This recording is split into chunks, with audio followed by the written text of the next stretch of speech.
from Maine to Texas. They've brought around half of US maritime cargo to a standstill.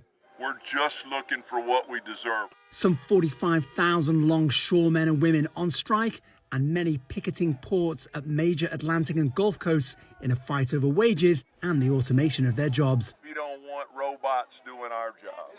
The International Longshoremen Association has asked employers for a 77% pay rise over 6 years. And it's arguably a feature of this extraordinary presidential election that organised Labour has bipartisan support, including from Democrat candidate Kamala Harris and the White House. These workers deserve to get paid what they're worth. They had to work during the pandemic to keep ports open.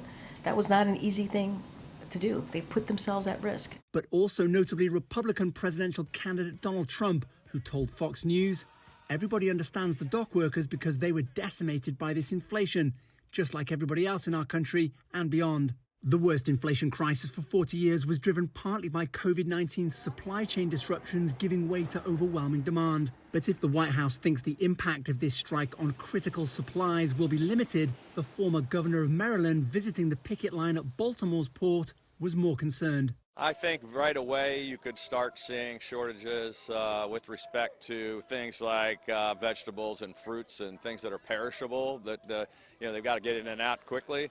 But it's going to, the longer it goes on, the worse it could get. For now, some importers are moving their business to West Coast ports, which are represented by a different union and not involved in this strike. Owen Fairclough, CGTN, Washington.